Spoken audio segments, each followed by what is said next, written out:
Morning, everybody, and welcome to the Excellence Through Quality Improvement Projects, or E-QIP, the Data Literacy webinar, Unlock the Power of Data. In this series, we've had two previous webinars, and this session is titled Unleashing Data Brilliance, Mastering Quality, Utility, and Insights. And we are very happy to have you join us today.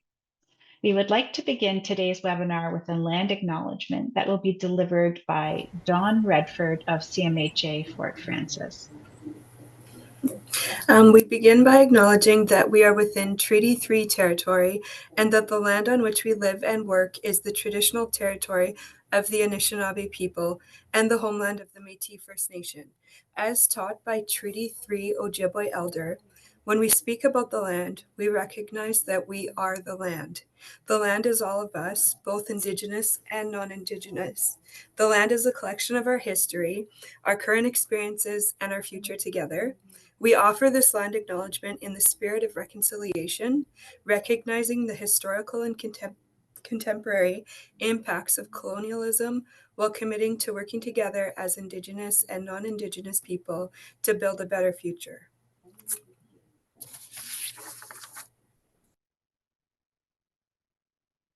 Thanks, Dawn. Really appreciate that. For those of you who may be joining us for the first time, this webinar series has been specifically curated to enhance the knowledge and skills of participants to increase their understanding of data and data literacy, as well as to advance ability to analyze and use data. This series is specifically directed to the community mental health and addiction sector. And in today's webinar, we have three objectives for participants. We have the hope that you will leave today with increased insight into the complexities of developing reports using community business intelligence, or CBI data, in the community mental health and addiction sector. We would also hope that you will leave here with additional confidence in utilizing data to enhance planning and delivery of mental health and addiction services, and that you will have enjoyed hearing real-world examples of two organizations sharing their journey and perspectives on using CBI data. And the other piece that I just wanted to, I'll always like to plug, or just to say, is that data literacy is not math. And so think about that as you move through and listen to today's session. I would also like to draw your attention to the toolbar at the bottom of your screen, just a couple of housekeeping notes. One is closed captioning is enabled for participants. So if you wanted to just click on closed captioning and enable that on your system, you will be able to see the words associated with the speaker's voice. And also today's webinar, we do have the Q&A function enabled. And so if you are typing a question into the chat box, it will get moved over to the Q&A. However, we would really appreciate if you could use the Q&A function to answer or ask any questions, and we have time reserved at the end of today's session to answer those questions. If you have a tech challenge or are having challenges with audio or a request for us, that's not for the question for the presenters per se, do use the chat function to communicate that to us. Okay, so for this a little bit of context setting. So this slide, this came from the first in the series session where we had Dr. Derek Chichak kick us off with the data literacy series number 101. And we have continued to use this slide in subsequent presentations to ground us in answering the question, why data literacy? And the underlying theme of these webinars is that data literacy is increasingly pivotal in a rapidly evolving digital landscape, in an era dominated by information where it's easy to find and often be overwhelmed by the amount of data and data sources. understanding how to navigate that, interpret it, and harness that information is not just a skill, but it's actually a necessity. So think of data literacy as a critical skill and also a language to communicate with.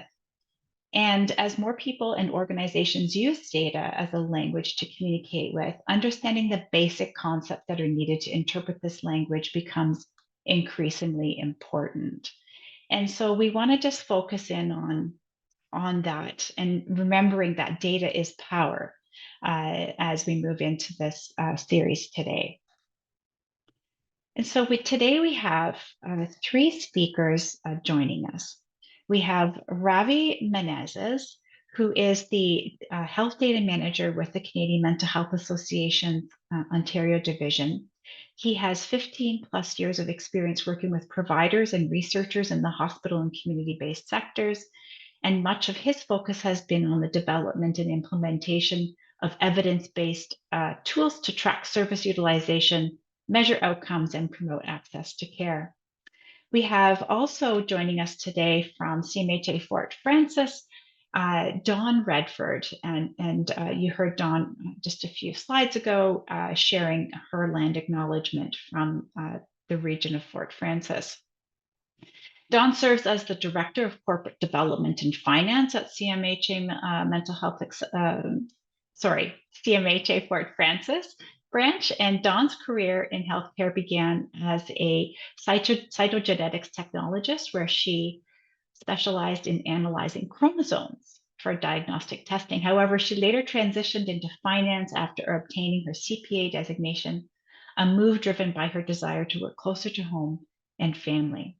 And with over 8 years of experience in community and statistical reporting, Dawn is dedicated to advancing the integration of statistical data with financial insights to enhance decision-making and strategic planning processes.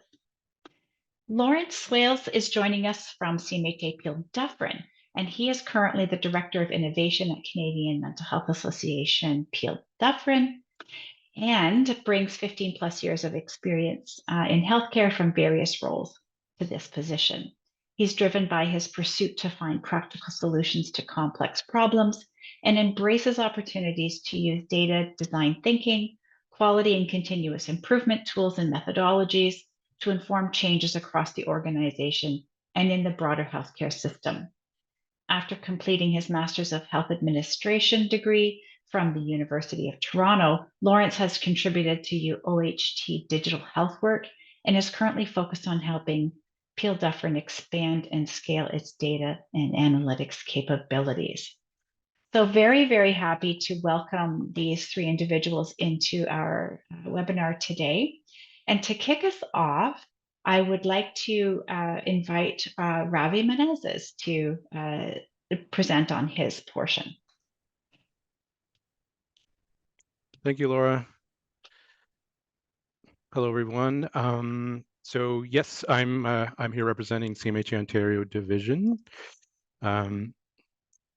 So for my portion of the presentation, I'll just kind of go through a few key themes here. First is just explain a little bit about what CMHA Ontario or Ontario Division is, who we are, and then a little bit about this specific data project, a CBI, that CMHA Ontario has been working on with our branches for the past few years. Try to make the point that this project is relevant to the broader Ontario community mental health and addiction sector, and then loop back and discuss the process that we've been going through for generating data reports for our branches who have requested them, and again, how this is analogous to what is happening throughout the province with a number of other data initiatives. So first, a little bit about CMHA Ontario Division. So we are a group of about 100-ish staff working throughout the province in a number of areas, including QI and data. We partner with the 27 CMHA branches throughout the province. On the right is the little markers of where the branches are located. Really all regions of Ontario and throughout the province. And so we partner with them to help them address needs in their local communities. At the system level, we also work with the provincial government, whether that's Ontario Health, the Ministry of Health, or other ministries, to advocate for better care, treatment, and resources to be used at the community level. Specifically on the data and system performance side, we do work with their branches to build capacity to support them in developing a culture of data-driven decision-making and quality improvement. This means that the branches can hopefully move towards having staff at all levels, including frontline staff, feel a connection with the data, understand the value of data quality and quality improvement initiatives. Also, working with branches to identify and advocate resources that they could be using or that the community sector could be using for data and IT related projects, again, to be ready to implement and participate in data standardization or data sharing initiatives. And then for organizations, we also want to help them get land on strategies for using data and relevant comparators so that they can do their own internal measurements, and these can be used for identifying gaps in care and to drive quality improvement initiatives at the organization level. One of the mechanisms or tools that we've been working on for the past few years, and partnering with the branches again to help advance the data culture, is CBI.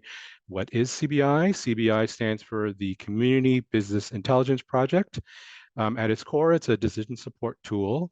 It collects common data elements from the 27 branches and allows for standardized reporting back to the branches, as well as for health system planners, whether that be CMHA Ontario Division or even to share some results with the Center of Excellence. The CMHA Ontario version of CBI implementation started a few years ago in 2020. It is restricted to the CMHA branches of the CMHA network, and it's based on a Toronto Central LIN initiative that originally started in 2013. Just that's the infrastructure that's used. Whoops. The goals for CBI, three different levels. So first, for the branches, we'd like them to use CBI to receive timely information based on common definitions that have been agreed upon by the 27 branches across the network, and include relevant comparators that the branches can use to see their results relative to others, and again, to identify gaps and set targets. Moving one level up for the CMHA Ontario Division or for the network as a whole, we'd like to be able to aggregate data, so we have the ability to make system level statements. Again, this is community MHA providers, so to be able to make system level statements about the network and to share them in various forums, or even to the COE. And then from a practical perspective, we are building towards having a reporting environment which will contain a mix of canned and customizable views. This is all hosted on Datus servers. So this really means that individuals across the various branches would be able to log in, see their data filtered down, run reports on their data. But this is something that is upcoming in the future. Very quickly, in terms of how CBI works, is that it collects anonymized client-level records using a small number of common data elements, which I'll show you in 2 slides. CBI has been integrated by the vendors to provide an automated back-end transfer of the data. It does not require anyone at the branch to actively do anything. Because of this back-end connection, the data just flows nightly up into the central repository, ensures that the data is at kind of near real time. And again, the servers are data servers.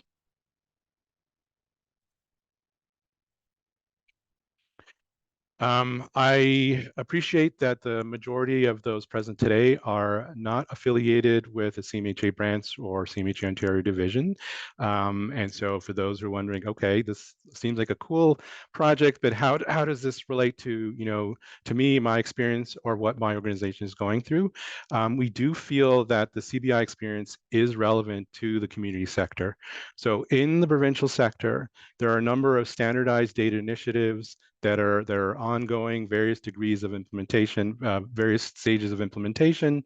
And while majority of them are in the earlier stage in CBI, they will eventually impact the majority of sector agencies. One such initiative is a big one. That's the PDS, or Provincial Dataset, which is a deliverable of the Mental Health and Addictions COE. I believe most of you are aware, but just kind of very briefly for those who are not. So PDS is intended to establish common data collection across MHA providers. It leverages a framework similar to CBI, but much greater, way more data that's being captured by the PDS, including clinical, event, and sociodemographic information. The steps that are being undertaken to implement CBI are similar to what agencies are currently experiencing to implement the PDS. So we feel that sharing our CBI experience and the process that we're undergoing could be helpful for preparedness, or even just to have aha moments, or to stimulate conversations at your own organizations. So now, what is in CBI? I'm not going to read, all the words on this slide, but it is, essentially, on the left are essentially the data elements, and then there's a description of what they are and what we think that they can be used for. But yes, it is a short list. These first number of rows are sociodemographic and kind of postal code, and we feel that they can be used to ask questions related to the who and the where of the clients that are served by the agency. The middle row is functional center. That can be used to identify the what, since the functional center on some level is a proxy for the services or programs that are accessed, and we can use it to stratify the data. And then the last set of elements are really data elements, including the all-important referral, admission, service initiation, and discharge or exit dates. And we have been using them to address questions related to the when, how many, so volumes, and how long by doing some data arithmetic. In comparison, this is a kind of a schematic I pulled from an old COE webinar, kind of a visual of the various PDS, provincial dataset data elements. So I'm putting this up here just so folks can understand how CBI does compare to the PDS, and that essentially that the PDS is a much larger initiative. So these are all of the data elements within the PDS, and these colored ovals are around the PDS data elements that roughly are comparable to what is being captured in CBI. So point here is CBI is capturing just a small subset of what is captured within PDS.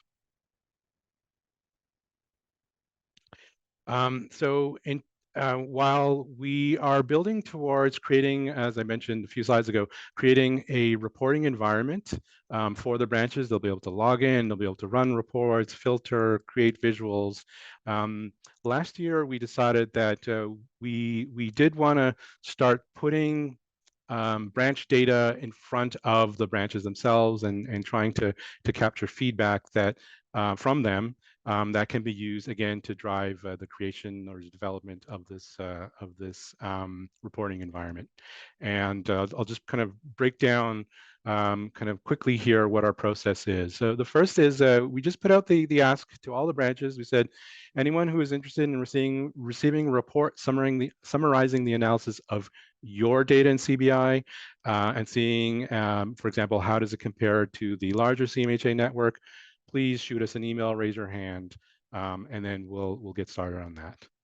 For those branches who did volunteer, we generated and shared a report with branch leadership. And this was based on trying to ask and answer a number of core questions. The general format of the report was we had the analysis question, any kind of definitions of key terms that were used. We summarized the methods, and then of course the most important part were the results. Results, there are a few words, but they were largely in the format of visualizations and including where appropriate comparison for that branch for their result for that question, how did it compare with the CMHA network, and then including some notes on interpretations. And then the last step is that we met with the branch for a long discussion, about 2 hours.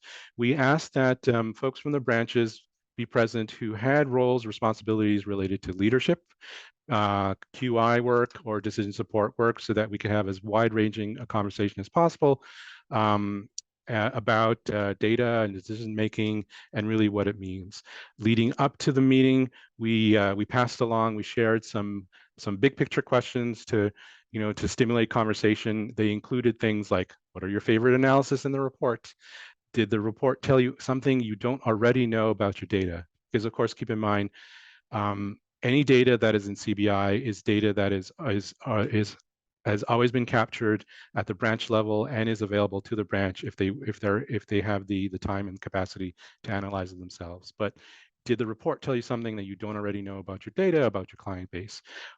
We also asked about specific comparators that were included and what they would like to see, and perhaps even what additional questions that we didn't ask and answer in the report that they thought would be of value to them moving forward.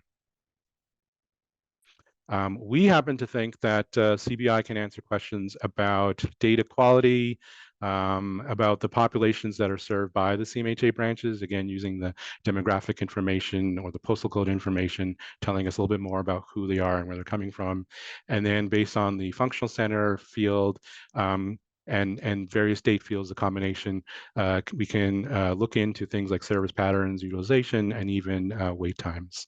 And by including comparisons, we can compare a branch to the CMHA network by linking branch data out to recent census data. We can also look into the population, compare it to population in the local region for any given branch, see how does their client population compare, and then even say for a given time window, compare data to previous time windows to see if are there any trends or changes over time. And more specifically, these are the questions that, this kind of in the column on the right, these are the questions that we asked and tried to answer within the larger report itself. And kind of they're linked to the themes here on the left.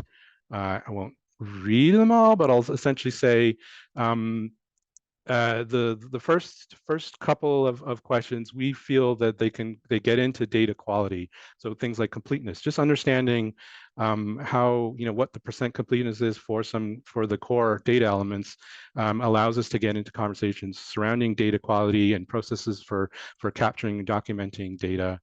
And while client volumes is helpful for a number of reasons, again, emission, discharge, active clients, it can be helpful for a number of reasons. We feel that it can be linked to data quality by plotting, let's say, exit date or discharges over time. If we see peaks at the end of fiscal quarters, or certainly large peaks at the end of a fiscal year, that tells us that there are batch entry of different dates, and which could speak to which could compromise the timeliness and maybe be a reflection of some data quality issues. We also have we're able to answer questions related to the populations that are served, again, based off of age and gender. This number 5 here, equity analysis, this comes again from linking out to census data. So we see we can address whether the clients that are served at a given branch, how do they compare to the surrounding local community, again, using the census data. And then finally, looking at things like service patterns or performance measures by, let's say, number 7 here is the all, many are interested in date arithmetic, just looking at wait times or service duration. And again, seeing how does a given branch compare to the CMHA network. As I wrap things up and turn it over to my branch colleagues, I will kind of, I'll note that there are 2 keywords that I have mentioned repeatedly during this presentation, and they are words that we find are important to, to our everyday work with the branches. So there is a little bit of intentionality to it. The first is the word questions, and a lot of the work that we do, and especially in this CBI-related process, we try to encourage providers, those of the branches, to ask questions and answer them using their own data. Again, in CBI specifically, there's no data that's in there that the branches themselves haven't been capturing for years and don't have available to themselves if they wish to parse through it. We encourage branches to move beyond simply reporting counts and really using, leveraging the data that's available to gain insight into the services that they're offering, the client base that they're working with. And the other keyword that I've used repeatedly is comparison. And in this context, it's comparison for a given branch to the CMHA network, comparisons over time, and perhaps even comparisons of their client base to the regional population.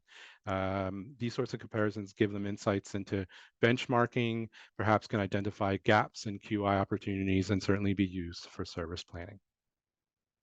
And my final slide is to say now, as I turn it over to the 2 branches. So 2 of the branches that have worked with us so far on this CBI, reporting initiative are from 2 different parts of the province. First will be Don from CMHA Fort Frances.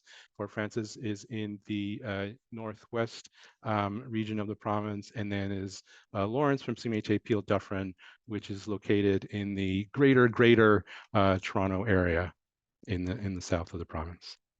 And that's it for me, and then I'll advance it to Don. Hi. You can move on, Ravi. Okay. So we are a small branch in Northwestern Ontario. We have about 70 permanent staff. We are located in 6 different communities: Fort Frances, Kenora, Dryden, Atikokan, Sioux Lookout, and Red Lake. To put this into scale, it would take 5.5 hours to drive the speed limit from Fort Frances to Red Lake. Traffic would not be your worry, wildlife would be. Day trips aren't really possible when you consider traveling this far, so travel for our branch is more significant.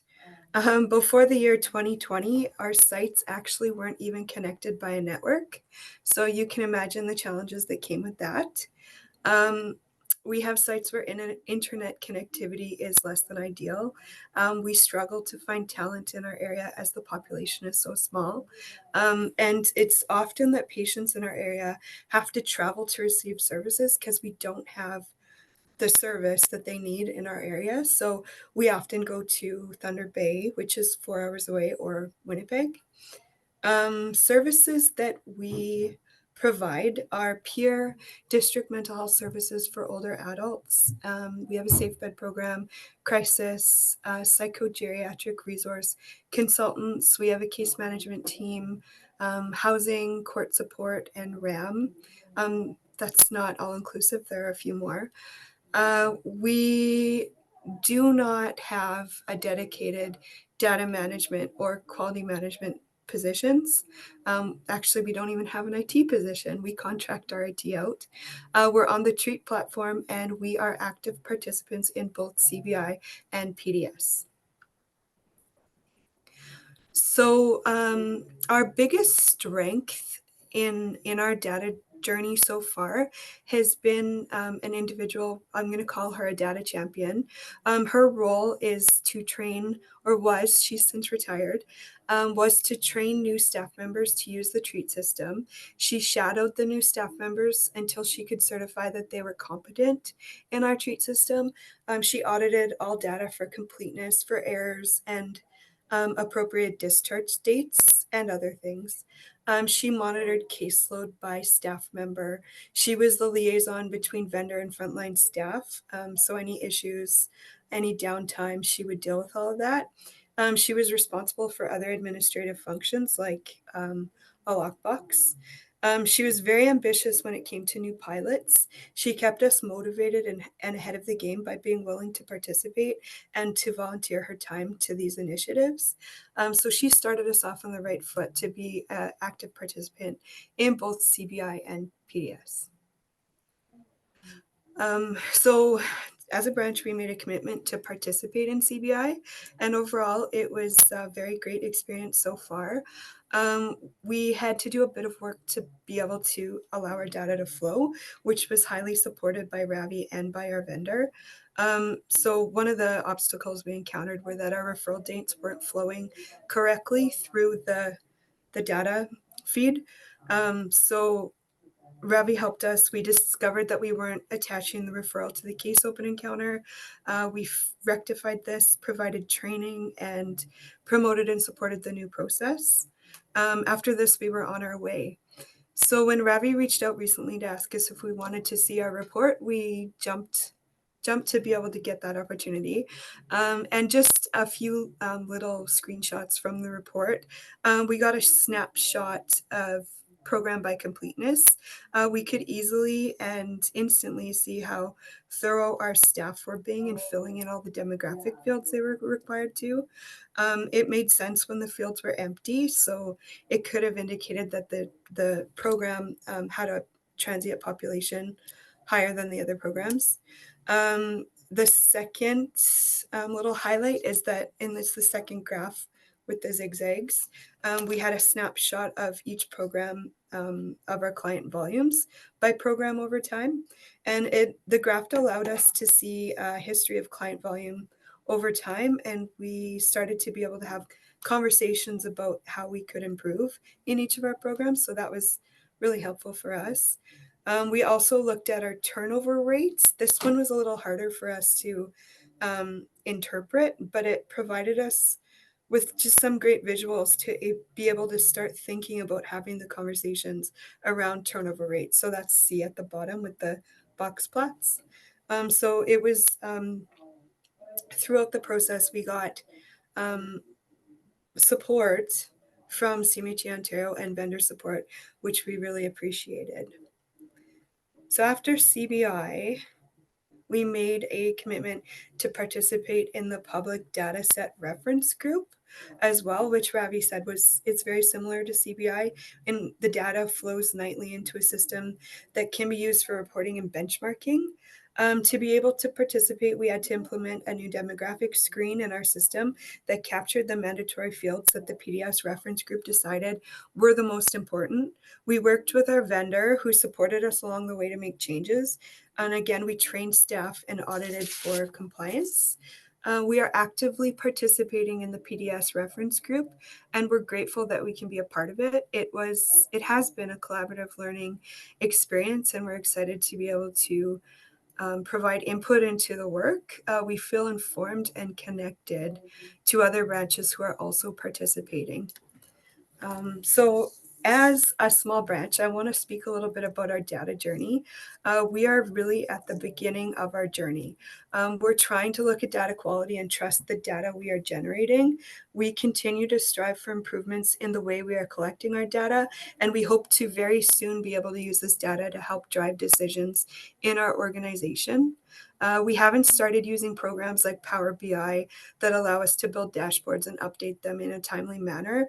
I'm trying to use Excel and manipulate what I can to be able to analyze measures like client volumes by location, client volumes by program, and cost per unit by program. We want to get to a point where we can trust our data and are using our system efficiently. We're trying to look at reducing waste, and by that I mean time spent recording and treat that doesn't generate sensible data or usable data. We do regular privacy audits where we audit our data logs to keep the information that we collect safe. The canned reports that we do have access to and treat aren't great, but they do allow us to manipulate the data in Excel.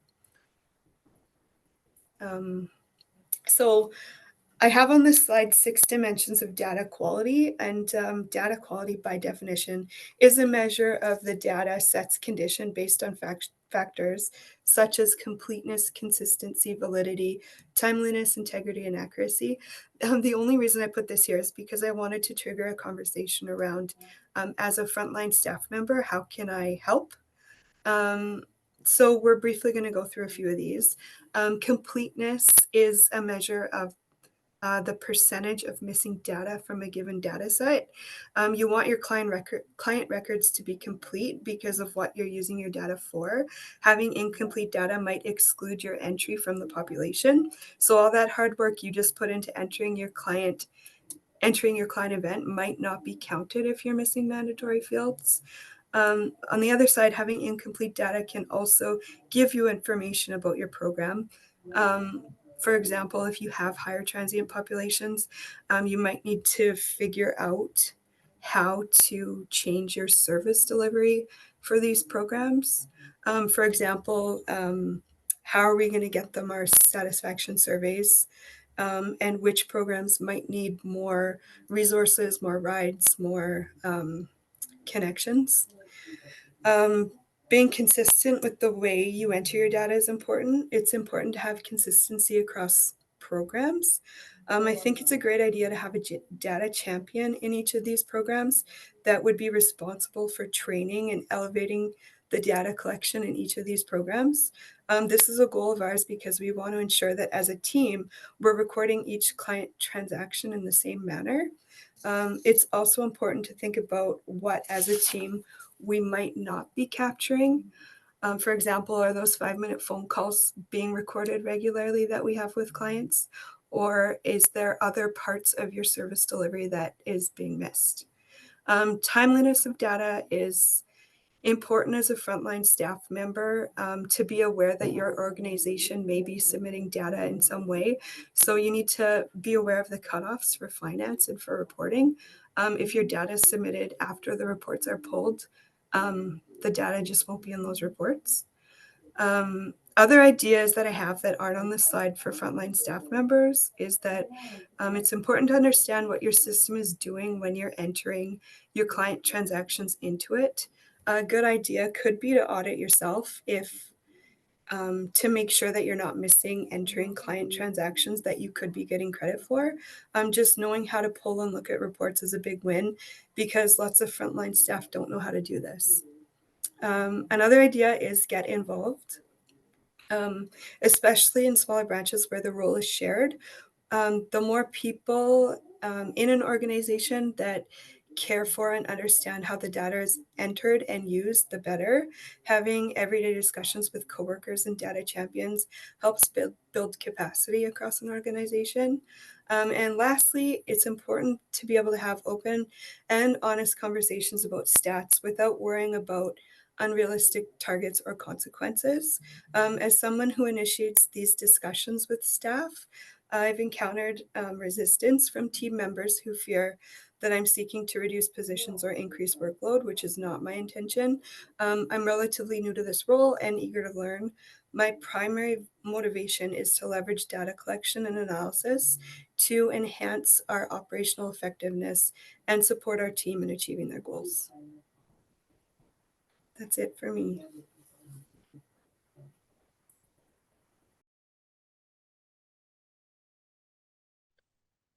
Awesome. Do you want me to hop in, Laura? That'd be great. Thank you so much. Great. Thanks, everyone, and thanks, Dawn and Ravi. So happy to share a little bit about our journey as CMHA PL Dufferin in both in CBI and the PDS, but also in parallel just our reporting and data analytics journey. I think we've been at it for a couple of years. We've pivoted and changed in terms of approach, so we can chat a little bit about that. And so there's a few things I'll cover before coming back to CBI and PDS, but it all ties in. And then I really like the theme that Ravi connected to in terms of the two terms, in terms of questions and comparisons, because I think it really ties things together. And Don, that framework of the data, I think, is also really, really important when putting data and analytics processes and capabilities in place. So just a little bit about us as CMHA Peel Dufferin. We're about 300 full-time staff in terms of size, a range of services, and we use CRMS as our client record management system. We've been growing over the last number of years. I know when I started with the organization in 2014, I think we were about 120 staff, and so we've seen quite a bit of growth in the last 10 years or so, and part of that is driven through data and being able to present business cases to the funders. So obviously at the time it was the local health integration networks, and now that role and responsibility through Ontario Health. And so data helps to tell the story. It helps to identify gaps in service. It helps to demonstrate quality, and obviously in terms of quality improvement that Don connected to, it really forms the basis for a lot of the work we do, not only as our organization, but for all of us on the webinar today, and those of us working in community and healthcare services.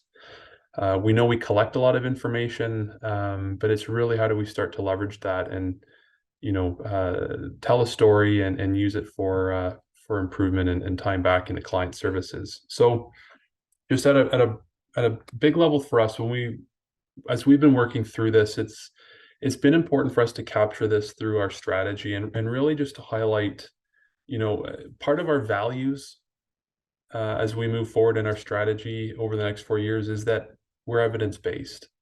And whether it's decision making, it's asking for information and feedback from clients, from our client family advisory council, various connections.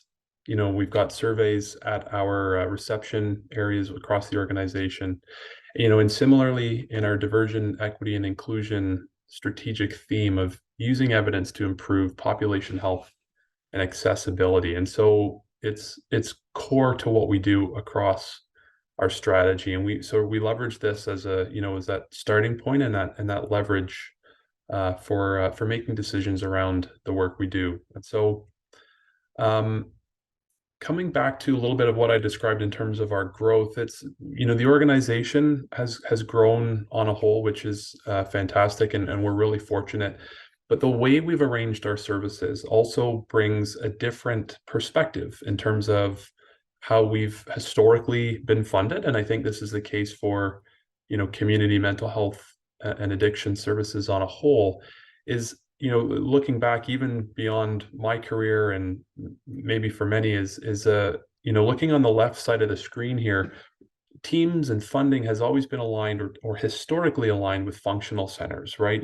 Case management or ACT or, addictions and substance use. And over the last number of years, we've looked at that and thought we might be able to do this differently. We looked at the system on a broader level.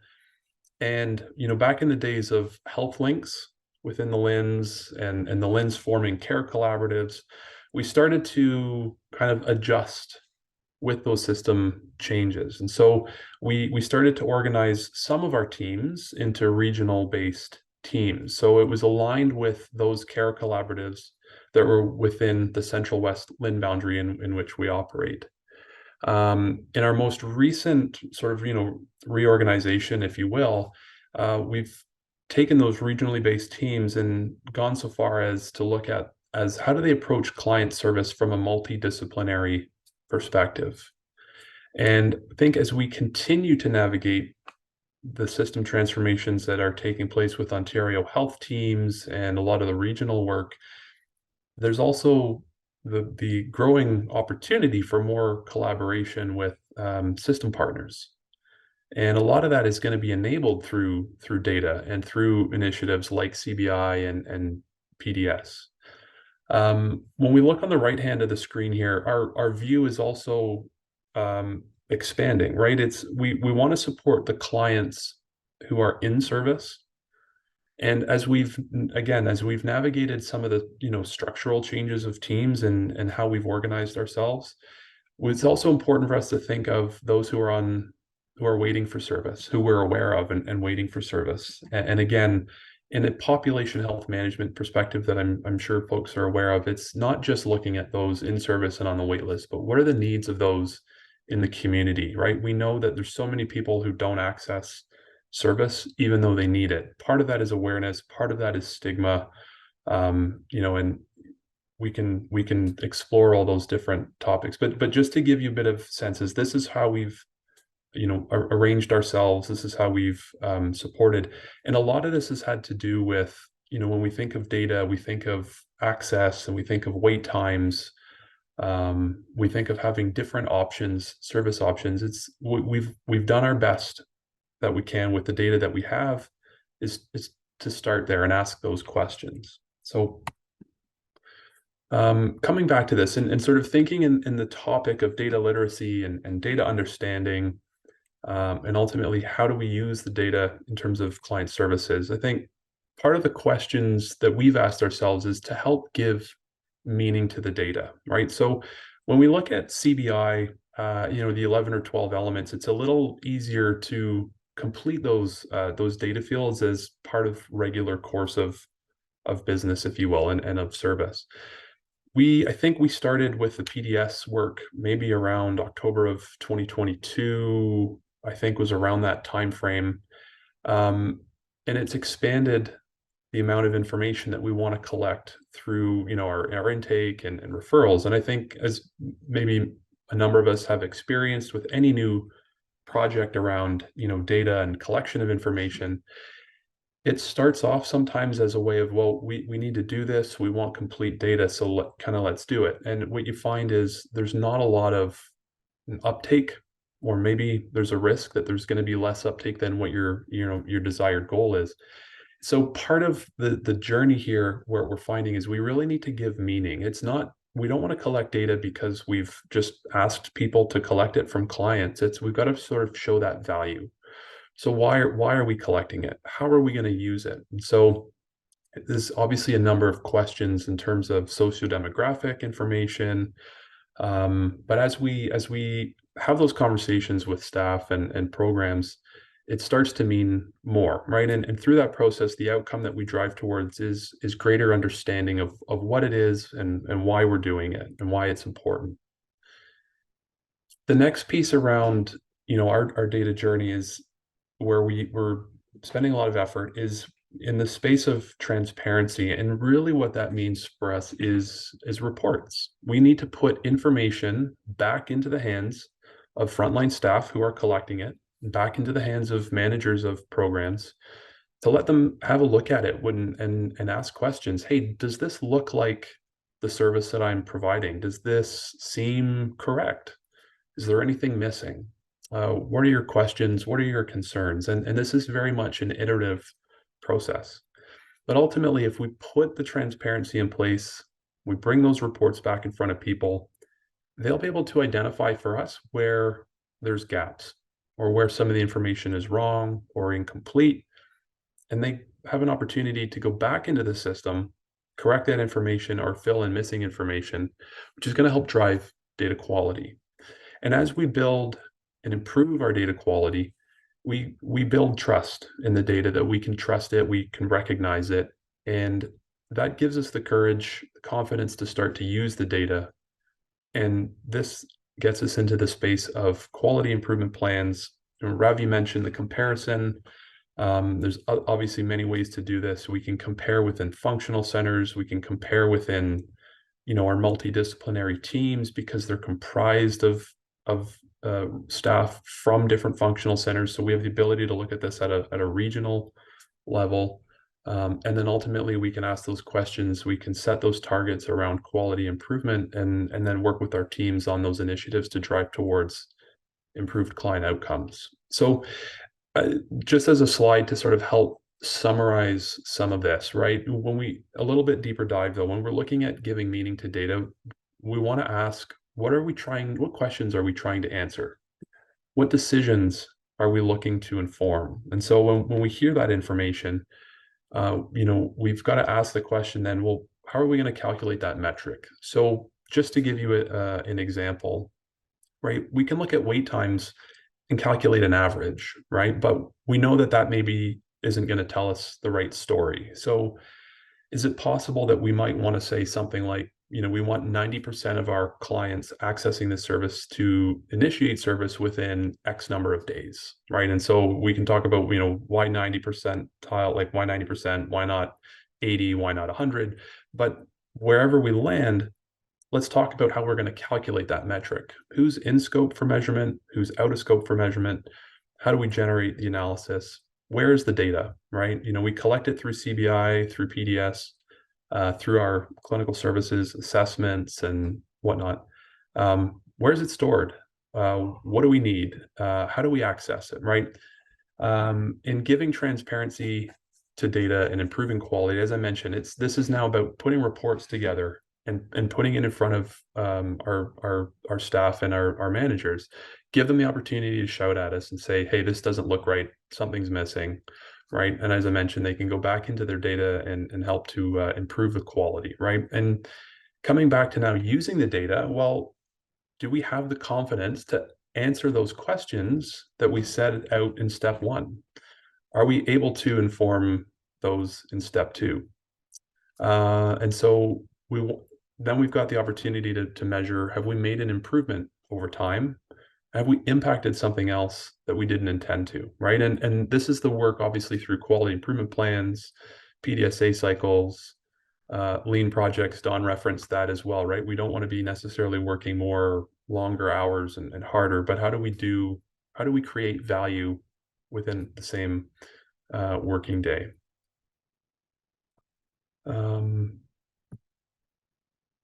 So this is an example of a report that's not related specifically to CBI or PDS, but as part of our service, right? We have targets for staff. So, folks, if you've for folks that have and organizations that have a multi-sector accountability agreement, just looking at your service commitments and volumes through that funding contract, we've just kind of worked through and said, well, if we've got this many staff in a functional center, we're going to provide this target. And, how are we going to work through what this looks like, right? So we're able to take the data. Now, we've been fortunate that in the last 14 to 15 months or so, we've contracted with a data vendor because we simply, even though, we're a larger organization than others, we still don't have the ability to hire the full team that we need in order to do this, right? But we're working with a data vendor who's able to take and pull the data from from CRMS into a reporting repository, and we've worked with them to build the visualizations that can put this back out in front of staff, right? And say that here's what your targets look like, here's what you've completed, and you can see a few different metrics here. But we've often had staff come back and say, look, this doesn't look right. Or can we talk about where did this come from? We've got, OCAN assessments and this. So this report's a little bit of an older one, obviously, and we've changed some things up since then. But just as an example of putting something back in front of staff, right? We've got color coding for phone call or non-face-to-face visits versus the blue, which are the face-to-face visits. And again, this is just really a platform for staff to come back and say, hey, yeah, this is reflective of my work, or I think something's missing. So coming back to CBI and PDS, so I think, Ravi mentioned those meetings held with senior leadership. I think ours was in and around May of 2023. It's a little bit of time has passed, but we still look back to some of those reports, and I remember those conversations that we had, and while Ravi was helping to take us through those reports for our organization, we're asking ourselves the questions of, can we interpret what the report and what the data is trying to tell us? Do we understand it in a way? Does it make sense? Do we think the data is complete? When we see something such as this this example, what we thought we knew about our process at the front door, we kind of realized, hey, maybe our understanding as a leadership team maybe isn't reflective of what's happening at the front door. And I think, in terms of this case, a wait time for referral date to admission date, I think for this kind of looked like it was maybe around something didn't look right for us. And so I actually don't recall what the outcome or conclusion was of the analysis, but it gave us an opportunity to dive in and ask questions about having almost 40% of same day referrals get admitted into the program. And so it's part of, are we interpreting the data? Are we interpreting the results correctly? And asking ourselves, why might this be correct? Why might it be incorrect? And what do we need to do to gain deeper understanding within this particular functional center, as an example? And again, same thing, the box plots, which I appreciate. And I know Don had an example there as well, which really helps to tell a lot of information. And I think, again, coming back to Ravi's theme of comparison, this gives us an opportunity to look at, the box plot and then our organization with the dots, right? And how do we measure in relation to the CMHA network? Is this a good result? Is it a bad result? Is it neither good nor bad? It's reflective of, reality, but what might this be telling us about how we interpret this? So, looking at the average wait times for our, addictions treatment, substance abuse functional center, our average wait seemed to be a little bit longer than the provincial branch average, but our discharge rate looked to be a little bit less, right? And so, again, neither good nor bad. How do we understand this? How do we put context around it? The other question that we started to think through was, are there other branches who would be leaders in terms of maybe, doing something the best, quote unquote, the best? Who might be those top 1, 2, or 3 organizations in a particular metric or measurement? And how might we connect with them to learn what they're doing and garner some of those lessons learned? So I think some of this is maybe a little bit repetitive, but just to highlight a couple things that are a different is, in giving meaning, again, how are we performing in relation to a target? To say that, X number of clients are accessing service within 45 days. Well, is that good? Is that right? Is it too long? Are we rushing? That's very much a point in time measure. How are we trending? Is it increasing over the last month or quarter? Is it decreasing? Are we staying steady? So there's a lot of questions, a lot of context to put around. In terms of being transparent, one of the top things that we've talked about with all of our staff when we're talking about data reports is starting from a place of no blame culture of continuous improvement, right? This isn't about blame. This is about understanding and questions. Let's take this journey together, and having those open dialogues about how we improve, right? Let's build the understanding. Let's improve our quality, and then we can work on client outcomes. The other piece in that third sort of theme that I shared, around using the data, we can't do it all at once. So, there's so many different opportunities, so many different metrics and reports to look at. We've got to pick the top priorities and start there. Can we measure improvement when we run the report the next time? And then how do we think about scaling to get more people involved? Again, you might not be able to start with everyone in the organization. It might be a team, a couple of programs. But once we get through an iteration and a full cycle of, here's a target, here's our current result, we're going to try something to make some improvement through our quality improvement plan efforts and work. How do we get more people involved? And then really starting again for the next indicator. It's just really iterative. It's journey, cyclical. we just keep going. So I think that's the last slide for me.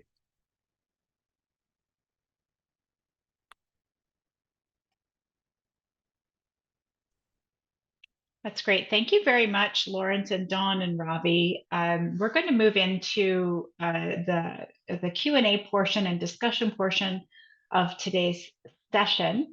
I'm wondering if, I think, Lawrence, did you have a poll? I did. I don't know if I ran right over it, but I did have a couple of questions to ask folks. Do you want me to ask the questions and then maybe just get folks to answer in the chat?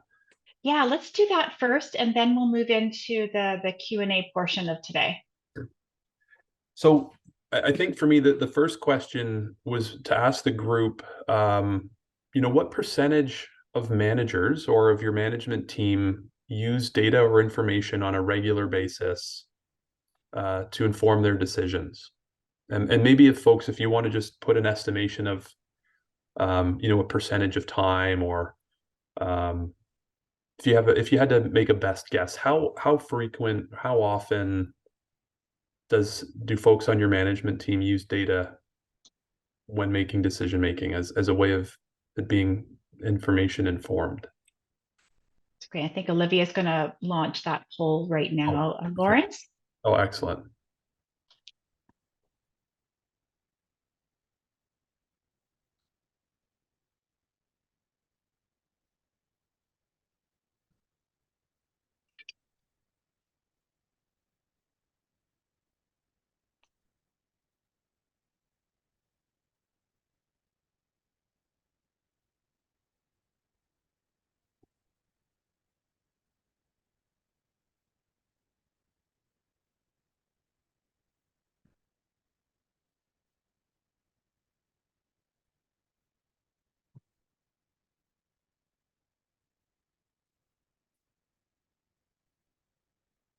That's great. So we have about 45 folks so far who have completed the engagement poll. Did you want me to just give it a couple more seconds for folks to complete?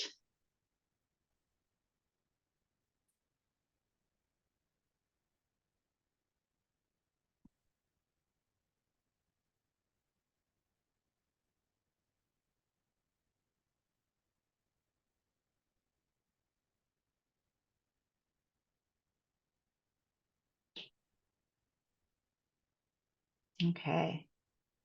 So I'm going to stop the poll and share the results on screen.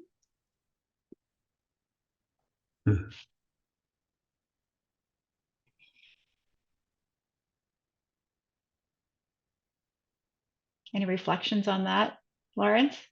I think that actually looks pretty good. For some, maybe not very many, but I think this would be I think this is good. Like almost half of respondents to say that almost everyone using data on a fairly regular basis. Like that's really good. And then for staff, I think that's kind of what I would have guessed, is that from a staff perspective, it's lower.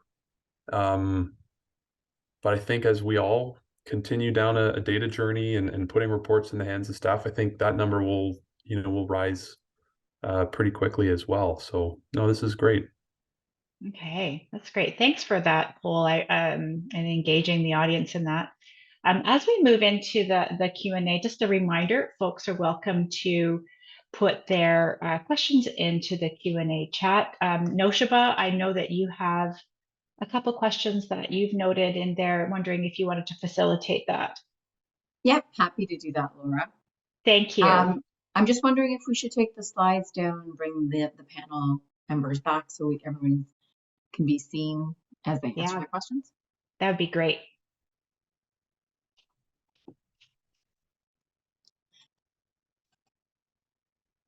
So there was one question which I've answered in the chat directly. So if for some reason, if that person feels that they haven't got an answer, if you want to reply to that, I can re-up the question. Question for Dawn, and I think this is probably for Dawn and for Ravi. Can you tell us what data were used to determine turnover rates? I can take that, Dawn, if that's okay with you. Sure. Yep. And I'll tongue planted firmly in cheek, preemptively say apologies. I'm going to use words like numerator and denominator. But for the turnover analysis, so we say over a defined time period, we pick whatever time window and we say how many clients were active in that time window. That's the denominator. And then how many new clients were admitted into a given program or functional center or the branch, and that's the numerator. So for admission-based kind of turnover analysis, we just say new admissions divided by the total number of active clients. And then we can do the same thing for discharges. It's the new discharges over the total number of active clients. So each of those two proportions can be useful on their own, but sometimes what one would be interested in is the balance. If the admission and discharge are in balance or roughly equal, then that means you're maintaining kind of a fairly constant client count for that program. If it's kind of imbalanced, then that means you're losing or you're kind of oversaturating a given program. Thanks. I'm actually going to put this to Dawn and Lawrence as well to say, how did you find turnover rates to be, how did that generate discussion when you were presented with your reports?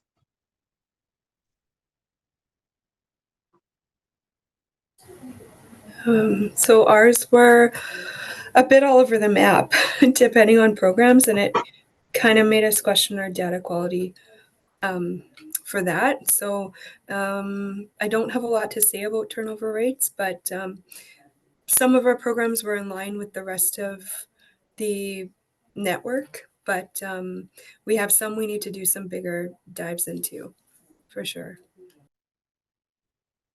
Thanks, Dawn. I think for us, in terms of turnover rates, for us, it's generated a lot of questions. Our strategy around our vision statement, we put a concept of no waiting beside that, and sort of in that spirit of clients can access the services they need when they need them, and the community can access the services when they need them. And so for us, it's challenged us to think about, are we trending towards longer wait times or shorter wait times?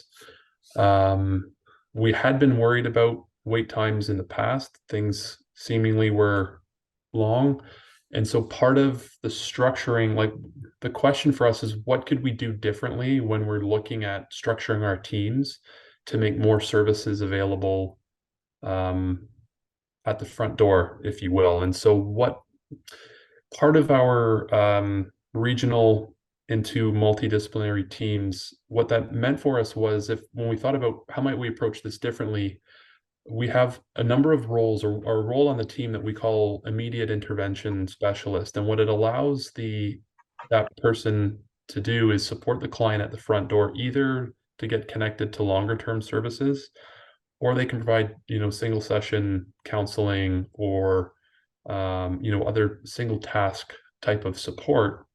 And so in some cases, the client has felt that they don't need to continue sort of with longer services because we've been able to support them at the front door. And so now it's that question of, what are we seeing happen to the functional center wait times? How has the introduction of this role with this training and this focus, how has it impacted that? And so it's that look of, in a continuous improvement mindset of, here was the change we made, how has it improved wait times and the turnover rates, if you will. The other thing is we're looking at now and having some conversation is, if wait times and if turnover rate is improving and wait time is coming down, are we seeing clients come back to service? Like, are we not providing enough? Are we, what does all that look like? So there's a lot of questions to navigate as we've had a little bit of extra time to work through that, but that's where I would sort of summarize. Thanks, Lawrence.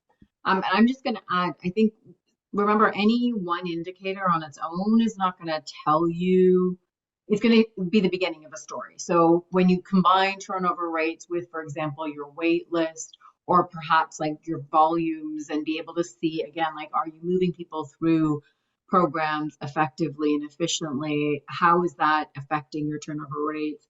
How's that affecting your wait list numbers? And again, like, not all of that's going to come from CBI, it's going to come from the data you have. And the point of CBI is actually to just start generating some conversations. So again, just to try to give a sense of how we at CMHA, like at the network, we've been trying to use the data from CBI. So then another question, what data cleanup or data management was required from branches prior to submitting data to CBI? So I don't know, Ravi, if you want to start with that, and Sure. then we'll... Yeah. So the short answer is there's no data cleanup that's required on the branch side before the data is pushed up into CBI. It's pushed up automatically nightly, and so it's, you know, the data that is captured, entered, documented usually by frontline staff.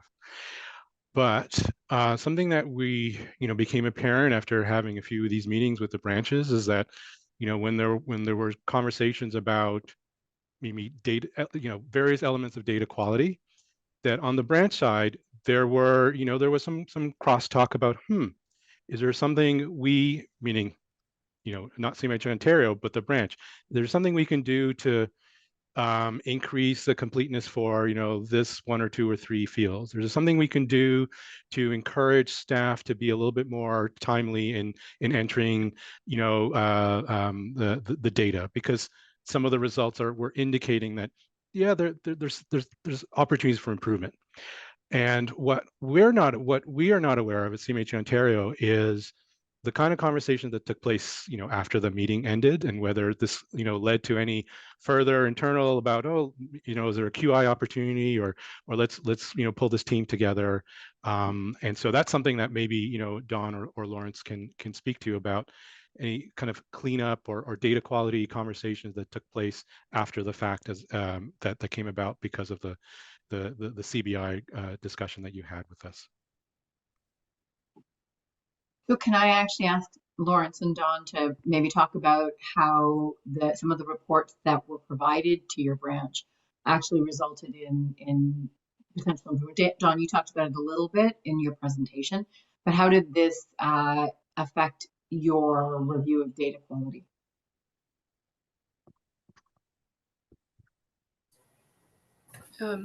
So we're trying to fine tune how our programs are set up, and like I said, we're in the beginning of our journey, so there's a lot that we could fix or improve. So I haven't had the chance to meet with all the program leads yet to start talking about this data, but I think that that's the first step, to be able to look at our data and see how we're using our system and why we're falling outside of the parameters sometimes. I'm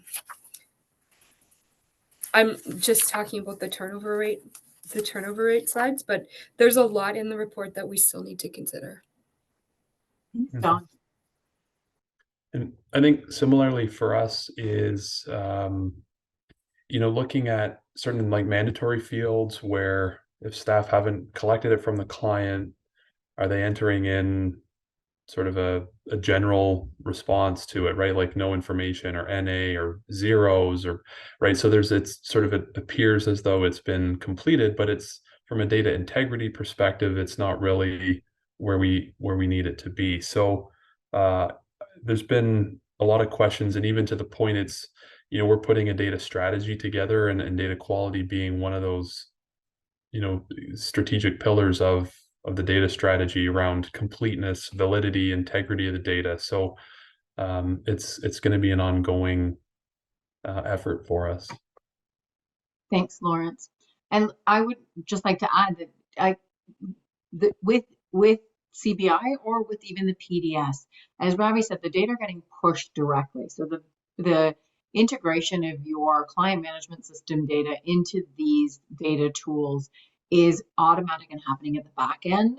And so you won't have a sense of data quality unless you start looking at your data, right? Unless you start getting reports back, and unless you start taking a look to see, are we seeing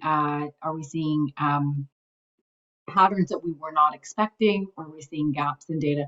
And this is going to be even more so true for this PDS, which has a number of additional fields on top of what is collected in CBI. And so there may be fields where you have an opportunity, for example, with some of the equity data, to get higher quality or more complete data around the population that you serve and understanding equity. And that the way you're going to actually know whether you have those data is by starting to look at the data that you're collecting and to see how complete it is, and how, whether it reflects what you believe to be the case with your population. We have one last question in the chat from participants. And I'm going to reframe this a little bit. So the question was, in terms of persuading non-data users of the power of data in decision making, were there any topics or findings that really captured the interest of managers or staff and help make them believers in using data to inform planning and decision making? And I'm just going to reframe this as, I don't think anybody's a non-data user. I think it's just, how do we make data useful for different populations? So if you can, or different levels of an organization. So if you can talk about what topics or findings were the most compelling for you out of the reports, and then also how you are trying to structure your reporting back for levels of your organization.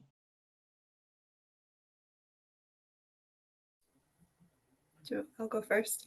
I think when we think of data, we see a spreadsheet with a whole bunch of numbers, but when you show somebody a graph that has a visual effect, it makes them be able to engage better and understand maybe what we're looking at. One of the things that I tried to do is, when I'm looking at cost per unit, it really makes an impact when you explain how the calculation works and what the target is and where we're at.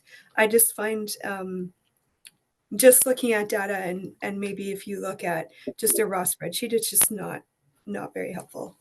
So this report's perfect because it's all visual. Thanks, Dawn. Yeah, and similarly, I think, yeah, that, as Don said, the graph and a visualization is really, really powerful. I think the other thing is just talking about it and making space for reports and conversations at different management meetings and team meetings, where you spend 10 or 15 minutes looking at something and trying to get a sense of everyone's perspective. Hey, does this seem right? Do you trust it? Are you concerned about anything? It's actions, and as well in that sense that if some folks can see others around them, how they use it, why they use it, do they have any questions or concerns about how to interpret it, right? We know some people are a little bit more inclined to data and calculations and numerators and denominators, and other folks are less so, and so we've got to bring those folks along the journey as well. Thanks, Lawrence.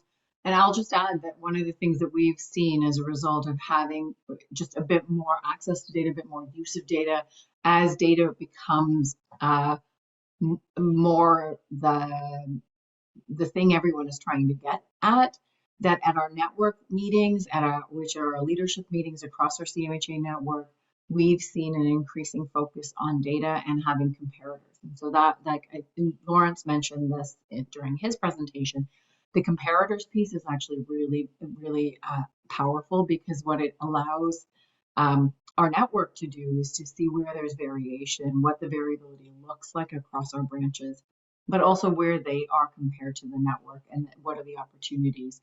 And it starts to create a discussion, I would say, around what's being measured, how it's being measured, and what it might mean, whether these are metrics that are useful for others to have. I had one question that I wanted to pose to you before I passed it on to Laura for the closing slides. You talked a bit, and Lawrence, you kind of referenced this as well, but I know, Dawn, that this is something that in your leadership team you've talked about. How do you see the opportunity for community agencies to start being able to use data, whether it's CBI or PDS or data from your own client management systems, to start informing your Ontario health teams or your regional planning?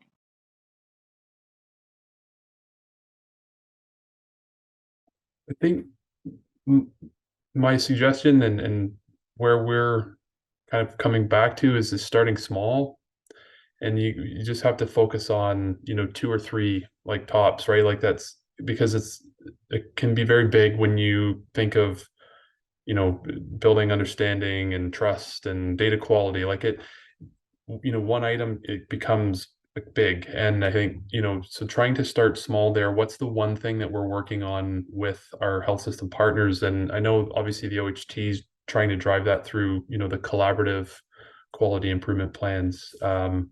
But it's kind of starting small, work through it. It's, you know, the old things of, you know, it's going to be tough at the beginning, but work through one, start the next one, and just sort of build a momentum from there. Thanks, Lawrence. For us, I think it's important to have a good understanding of our data, our numbers, so that we can make a case for more funding or more services, because we are resource poor, I guess. For us, comparing our numbers to somebody in a more densely populated area might not be the same, because, for example, in our geriatric mental health program, our workers have to travel an hour to get to a client that doesn't have internet service, to do services, just to turn around and drive back. So for us, I think the stats coupled with explanations hopefully will help us to advocate for funding and other resources. Thanks, Dawn. And I just want to take a minute to thank Lawrence and Dawn and Ravi for preparing this presentation, for taking the time to share it with everyone. I'll turn this back over to Laura now. Yeah, that's great. Thank you so much, Noshaba. And Olivia, I'll just get you to bring the slides back up. We just have a few slides left to share with you today. And the first slide is just highlighting that we do have a registration link available for the next in the series. So our 4th webinar in this series, which is happening on June the 18th, starting at 10 o'clock in the morning, titled Unlocking Data Insights and Unveiling Key Performance Metrics. So we're continuing the story of data literacy within the community mental health and addiction sector. In this particular session, we're going to be hearing from a provider who is going to share some insights on how they have increased their understanding and related to regular analysis and monitoring of key performance metrics, and having subject matter experts in the room when looking at performance evaluation. And so we're hoping that you'll have an opportunity to join us on June 18th. And in the spirit of good quality improvement, you know, I have mentioned in the chat box a couple of times about the data literacy webinar evaluation that we've left open. If you haven't had a chance to complete that evaluation, please do. It really helps inform the content, the delivery modality, and the opportunities for you know, making adjustments to how we deliver these webinars. So if you have any thoughts about how we could improve, there is an open text format at the bottom of the evaluation that you can insert your thoughts there. The governance and leadership training is another offering that E-QIP provides. And this is particularly helpful for organizations who are looking to increase, you know, that knowledge across all levels of the organization. It's specialized and tailored specifically for senior leaders and board of directors. And it covers some essential parts of governance and leadership training around quality improvement, the power of data-driven decision-making, and how those align with your organizational priorities, my apologies. If you wanted to engage in that or even learn more about what that might look like, please email quality@equip.ca and we will get back to you with some information.